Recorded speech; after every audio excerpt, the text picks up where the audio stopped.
The life and sad ending of Jeffrey Hunter.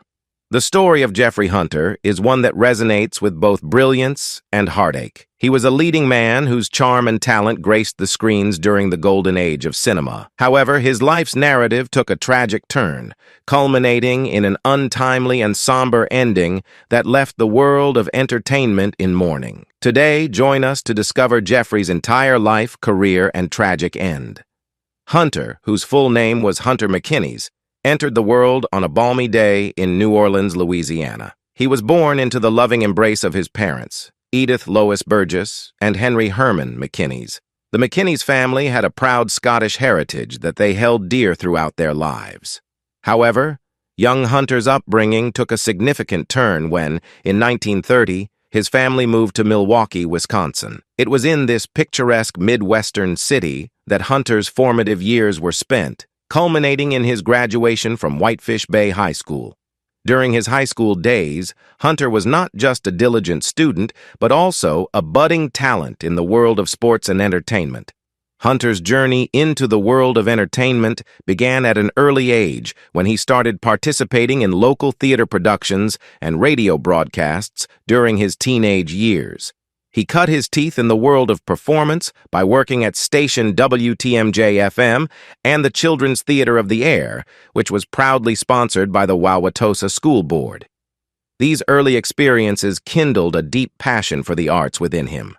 In the summers of 1942 to 1945, Hunter had the opportunity to showcase his acting talents on a broader stage. He joined a touring summer stock theater company called the Northport Players, hailing from New York. Though he played relatively small roles, it was here that he gained valuable experience and honed his craft.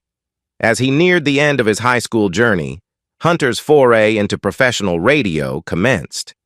In his senior year, he made his professional radio debut on a program called Those Who Serve, where he portrayed a GI. His talent was undeniable, and it was clear that he was destined for greater things in the world of entertainment. However, before fully embarking on his entertainment career, destiny had another path in store for Hunter. In 1945, shortly after graduating from high school, he made the momentous decision to join the United States Navy. He became a serviceman and embarked on a new adventure. During his time in the Navy, he completed a rigorous naval radar course at the Radio Technical School. His duties led him to the Communications Division at the headquarters of the 9th Naval District, located in Great Lakes, Illinois. Though Hunter was committed to serving his country, fate had other plans for him once again. Due to a lingering injury from his high school football days, a broken arch bone, he was unable to fulfill battle duty. Nonetheless, his time in the Navy provided him with invaluable experiences and insights that would later shape his career. Hunter McKinney, known to the world as Hunter, was a man of many talents and experiences. His early years in Milwaukee, filled with sports, local theater, and radio, were just the beginning of a journey that would take him to the heights of the entertainment industry.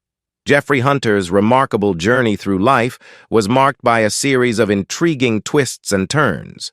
Born during a time of great historical significance, he would go on to play roles not just in the world of entertainment, but also in the annals of history. Hunter's story took an early detour during World War II when he answered the call of duty and enlisted in the United States Navy. Serving his country during these tumultuous times, he gained valuable experiences that would shape his character and later inform his performances on screen. Upon the war's end, Hunter's thirst for knowledge led him to Northwestern University, where he embarked on an academic journey. In 1949, he proudly graduated from Northwestern, earning a degree that would serve as the foundation for his future endeavors. During his time at the university, Hunter was a member of the esteemed Phi Delta Theta fraternity, forging lasting connections and friendships. Hunter's passion for the stage and screen was evident even during his college years. He graced the NU stage in 2 notable productions, including Ruth Gordon's Years Ago, where he portrayed Captain Absolute. His dedication to the craft of acting extended beyond the campus as he joined the NU Theater Summer Stock Company in Eagles Mere, Pennsylvania in 1947. Here he showcased his versatility by appearing in a range of plays, from Too Many Husbands to The Merchant of Venice. Hunter's love for the medium of radio was also evident during his college days. He actively participated in the NU Radio Workshop and Radio Guild, further refining his acting skills and gaining invaluable exposure to the world of broadcasting. His passion for radio extended into the professional realm as he spent his summers working with the prestigious NBC Radio Institute in Chicago. In 1949, Hunter's transition into the world of film began to take shape. It was a pivotal year for him as he joined the cast of David Bradley's rendition of Julius Caesar, 1950, while still at NU. This film, featuring a young Charlton Heston as Mark Antony, marked the beginning of his cinematic journey. Hunter's academic pursuits did not end with his undergraduate degree. He moved westward to the University of California at Los Angeles, UCLA, where he embarked on a quest for knowledge, aiming to obtain his master's degree in radio. It was during this time, in 1950, that destiny once again intervened. While appearing in a college production of All My Sons in the role of Chris, he caught the attention of talent scouts from both 20th Century Fox and Paramount. Paramount, in particular, was impressed by Hunter's talent and offered him an option, while word of his potential had reached the ears of Darryl F. Zanuck at Fox. The studio offered him a long-term contract and, on June 1, 1950, decided to christen the young actor with a new name, Jeffrey Hunter. This marked the official beginning of his Hollywood career. Jeffrey Hunter's career in Hollywood took its initial steps in the early 1950s. And it was evident from the outset that he was destined for greatness. His debut on the silver screen was in 14 Hours, 1951, a film shot amidst the bustling streets of New York City and directed by the talented Henry Hathaway. In this poignant drama, Hunter portrayed a young man who, along with Deborah Paget, finds a unique connection while witnessing a man teetering on the edge of a building, contemplating suicide.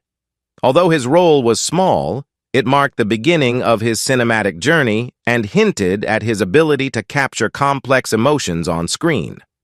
Hunter's dedication and talent quickly earned him more significant opportunities. He appeared in a 2-minute scene in Call Me Mr., 1951, showcasing his versatility and making a memorable impression. However, it was his role in The Frogmen, 1951, that truly elevated his profile in Hollywood.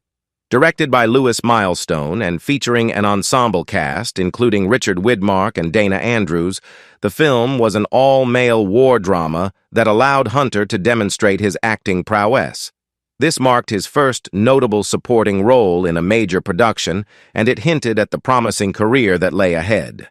During this time at 20th Century Fox, Hunter found himself in the company of another rising star under contract to the studio, Robert Wagner. The two talented actors would go on to appear in multiple films together, often competing for similar roles and establishing a friendly yet competitive relationship within the industry. In Take Care of My Little Girl, 1952, directed by Jean Negulesco, Jeffrey Hunter took on a different persona. In this drama starring Gene Crane, he portrayed a campus Casanova, displaying his ability to adapt to various character types and adding depth to his growing repertoire. This film further solidified his position as a versatile actor capable of tackling a wide range of roles. Following his initial appearances in smaller roles, Hunter gained traction in the industry and moved into more prominent positions. In Red Skies of Montana, 1952, he took on a significant role, billed third alongside the esteemed Richard Widmark in a film that centered around smoke jumpers. This marked his transition into leading roles and underscored his growing appeal to audiences. In Bellas on Their Toes, 1953, a sequel to the popular film Cheaper by the Dozen, Hunter played a conventional male juvenile lead, reuniting with Gene Crane. Their on-screen chemistry continued to captivate audiences, further establishing Hunter's reputation as a leading man. Hunter's appeal extended beyond the screen, as evidenced by Marilyn Monroe's glowing endorsement of him. She described him as the epitome of young American manhood, emphasizing his handsome appearance and alluring magnetism. Monroe also praised his dedication to marriage and family, painting a picture of a man who took his personal life as seriously as his career. This interview shed light on Hunter's genuine and grounded persona, endearing him to fans and colleagues alike. The pivotal moment in Hunter's career came with Lure of the Wilderness, 1952, where he secured his first starring role. This film, directed by Jean Negolesco and opposite John Peters, was a remake of Swamp Water and showcased Hunter's ability to carry a film as a leading man. In Sailor of the King, 1953, based on C.S. Forrester's novel Brown on Resolution, Hunter was cast as a Canadian to explain his accent in this British-financed war film. Despite some challenges with British film unions, the movie achieved moderate success, marking a high point in Hunter's career up to that point. Subsequent projects included Three Young Texans, 1954, a Western co-starring Mitzi Gaynor, and Princess of the Nile, 1954, an Eastern film with Deborah Paget in the title role. These films, while not major blockbusters, allowed Hunter to continue showcasing his acting abilities and versatility. However, despite his talent and early successes, Hunter faced disappointment when he lost out on the title role in Prince Valiant, a role that had been considered for him but ultimately went to Robert Wagner. This setback left him questioning the trajectory of his career as he struggled to secure prominent roles in subsequent films.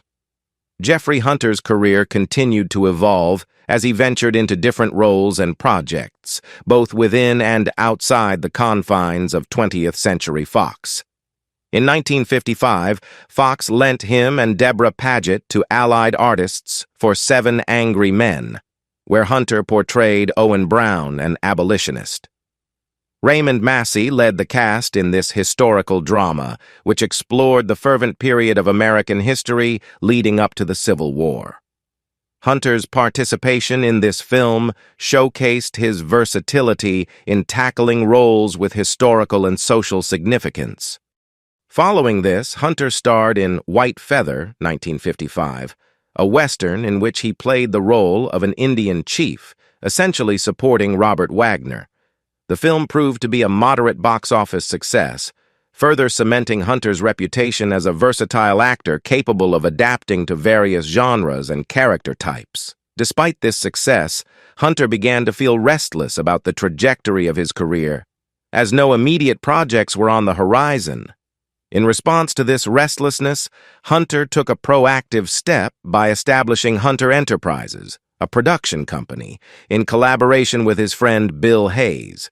They embarked on a documentary project titled The Living Swamp, demonstrating Hunter's commitment to exploring different facets of the entertainment industry. Hunter also ventured into television, where he found particular success with an episode of Climax, in which he starred alongside Margaret O'Brien. His foray into television allowed him to reach a wider audience and further solidify his presence in the entertainment world. Returning to 20th Century Fox, Hunter continued to take on diverse roles. He supported Anthony Quinn in 7 Cities of Gold, 1955, showcasing his ability to work alongside esteemed actors and contribute to compelling stories. However, it was his loan out to United Artists for A Kiss Before Dying, 1956, that presented a significant opportunity for Hunter. In the film, Robert Wagner played a prominent role as a killer, while Hunter took on a more conventional leading man part. Despite the movie being delayed in its release for a year, it marked another step in Hunter's career progression. One of the pivotal moments in Hunter's career came when he was cast alongside the legendary John Wayne in The Searchers, 1956. This classic Western, directed by John Ford, was the first of 3 collaborations between Hunter and Ford. It remains a revered film in the Western genre, with Hunter's performance earning him acclaim and recognition in the industry. Hunter's subsequent collaborations with John Ford included The Last Hurrah, 1958, and Sergeant Rutledge, 1960, further establishing his status as an actor of substance and range. These collaborations showcased Hunter's ability to excel in roles spanning various genres and styles, making him a respected figure in the world of film and entertainment. Jeffrey Hunter's career underwent a remarkable resurgence during the mid-1950s, largely driven by his determination and talent. One of the pivotal moments in his career came when he successfully lobbied the legendary director John Ford to cast him as the second lead in The Searchers, 1956, a Western masterpiece starring John Wayne. This move marked a turning point for Hunter, who was able to showcase his acting prowess alongside one of Hollywood's most iconic figures. The film's success revitalized his career and placed him firmly back in the industry's spotlight. Disney recognized Hunter's talent and borrowed him for The Great Locomotive Chase, 1956, a Civil War action movie in which he played the role of William Allen Fuller. Hunter starred opposite Fess Parker in this film. Interestingly, it was revealed in Parker's Archive of American Television interview that Ford had originally considered casting Parker in Hunter's role in The Searchers. However, Disney refused to lend Parker for the project, a fact that Parker only learned about years later, marking a significant missed opportunity in his career. The accomplishments of The Searchers and The Great Locomotive Chase rekindled 20th Century Fox's interest in Hunter, leading the studio to re-sign him. As part of the new arrangement, he was granted the right to work on one outside film per year.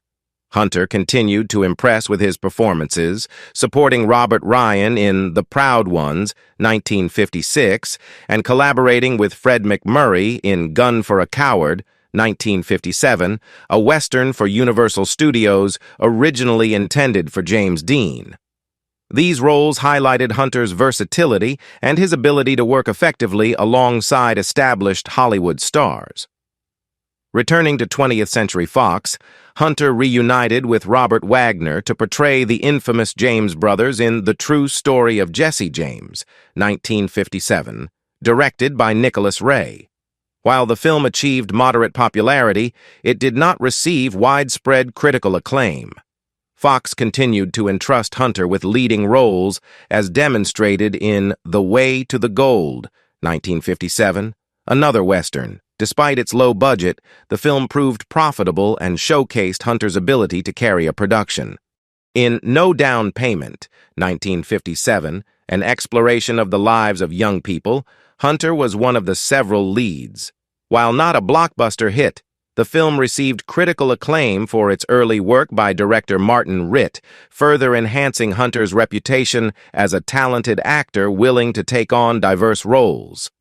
Hunter's international appeal led him to cross the Atlantic to star as an American lead in a British war film titled Count Five and Die, 1957, showcasing his ability to engage with audiences on a global scale. Jeffrey Hunter's career continued to experience highs and lows during the late 1950s and early 1960s, marked by a series of diverse film projects and personal challenges. Initially, Hunter was set to make a movie for Universal titled If I Should Die, later retitled Appointment with a Shadow. However, fate took an unexpected turn when he collapsed upon his return from Europe. This unfortunate incident led to his replacement by George Nader in the film. Hunter's absence from the screen persisted for 14 long months as he battled a serious illness diagnosed as hepatitis. Despite these setbacks, Hunter's resilience shone through, and he returned to the big screen with renewed determination. The iconic director John Ford, who had been instrumental in reviving his career with The Searchers, cast him in another film, The Last Hurrah, 1958, starring Spencer Tracy. In this film, Hunter had a cameo appearance as himself in the Pat Boone musical Mardi Gras, 1958, a testament to his versatility as an actor. Hunter's career gained momentum once again with the war film In Love and War, 1958, where he shared the screen with several other Fox signees, including Robert Wagner. The film resonated with audiences and contributed to Hunter's resurgence in the industry. Eager to take control of his career, Hunter established his own production company, Mexico Films. Under this banner, he ventured to Mexico to create The Holy City, the Sacred City. However, the film faced challenges in finding a suitable release and did not achieve significant success. John Ford continued his collaboration with Hunter, casting him as the lead in Sergeant Rutledge, 1960, a Western legal drama featuring Woody Strode. Unfortunately, the film did not perform as expected at the box office, marking the end of their partnership. Hunter's career took an interesting turn with Key Witness, 1960, an urban thriller directed by Phil Carlson. However, after completing this film, 20th Century Fox decided not to renew its contract with Hunter, signifying the end of his long-standing association with the studio. Jeffrey Hunter's career in the early 1960s saw him taking on a variety of roles that showcased his versatility and acting prowess. He began this period with a successful collaboration with director Phil Carlson in the Allied Artists' film Hell to Eternity, 1960, where he portrayed Guy Gabaldon, a real-life war hero. The film achieved significant success at the box office, solidifying Hunter's position as a bankable actor. In a touching tribute, Guy Gabaldon later named one of his sons Jeffrey Hunter Gabaldon in honor of the actor's portrayal.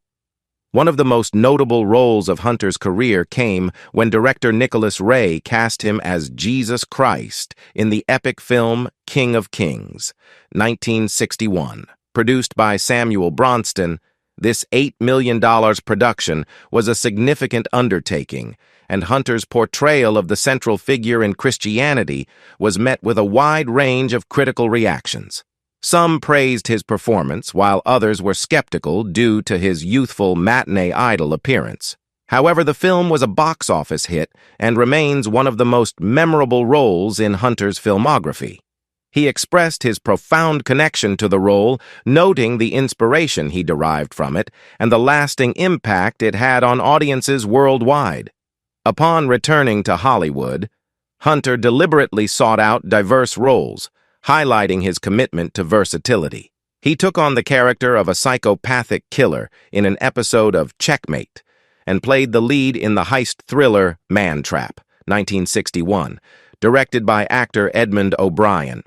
Hunter's association with Universal continued with No Man is an Island, 1962, in which he portrayed George Ray Tweed based on a true story. He then joined an all-star cast in 20th Century Fox's World War II epic The Longest Day, delivering a memorable performance as a sergeant who leads a successful assault on the defense wall atop Omaha Beach in Normandy. His international career led him to Italy for Gold for the Caesars, 1963, directed by André de Toth. Additionally, he was set to star alongside Spencer Tracy and James Stewart in The Long Flight, when he received an intriguing offer to appear in a television show. Hunter had been guest starring on television dramas since the mid-1950s, and he was presented with a 2-year contract by Warner Bros. Studio head Jack Warner. This contract included a starring role as circuit-riding Texas lawyer Temple Lee Houston, the youngest son of Sam Houston, in the NBC series Temple Houston, 1963-1964, which was co-produced by Hunter's production company. Unfortunately, Temple Houston didn't have a long run, lasting only 26 weeks.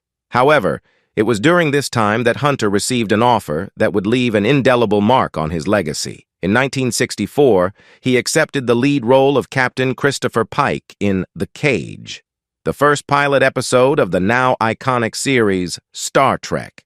This pilot episode was completed in early 1965, with a copyright date of 1964. Although Star Trek would later become a groundbreaking and beloved series, Hunter declined to appear in a second pilot requested by NBC in 1965.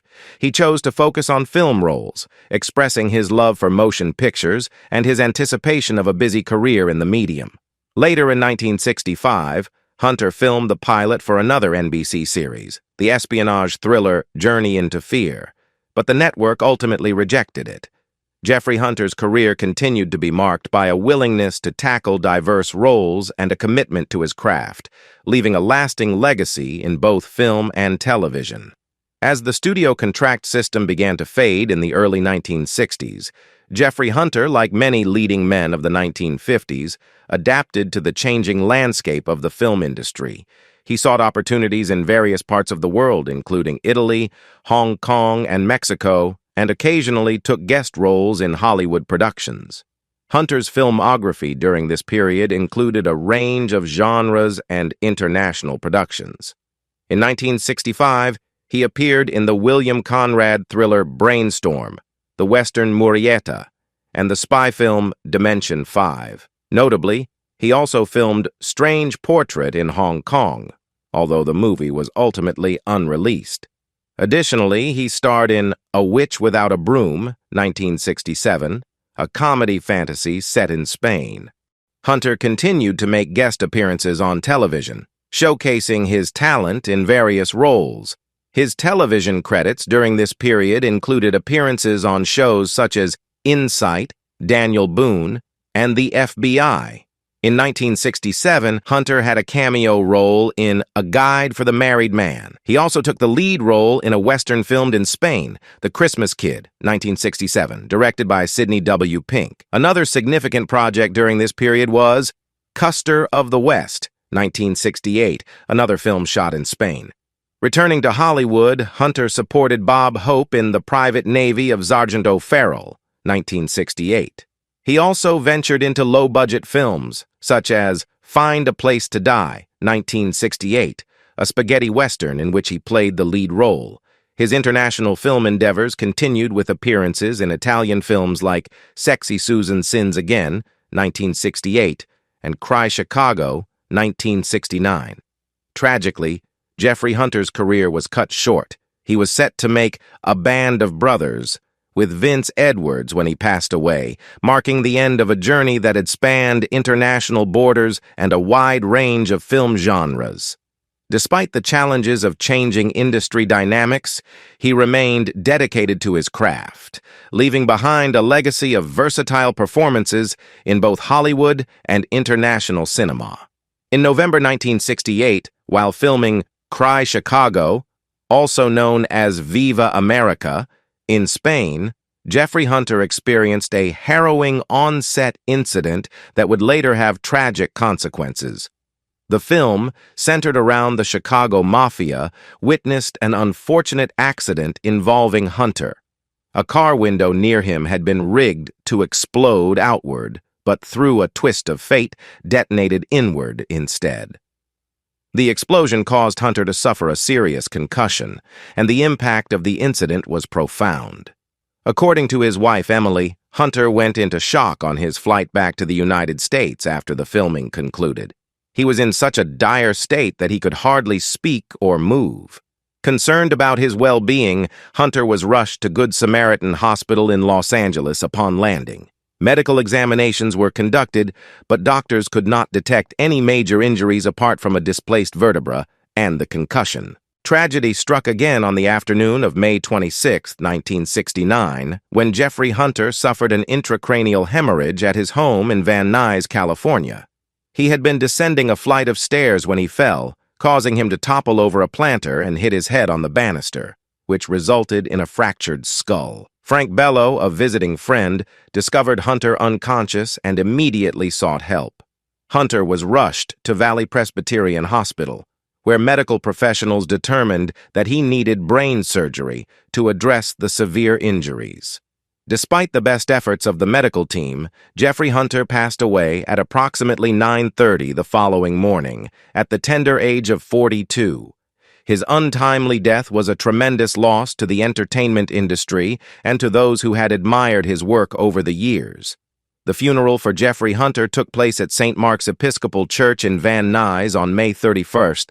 His final resting place is at Glen Haven Memorial Park in Sylmar, California. The sudden and tragic end to his life left a void in Hollywood and in the hearts of his fans, but his legacy as a talented and versatile actor continues to endure through his body of work. What do you think about Jeffrey Hunter's life, career, and tragic death? Leave us your comments in the section below. We hope you have found this helpful video. Don't forget to leave a like, share, and subscribe to the channel if you like it. Thank you for watching this and see you in the next videos. Goodbye.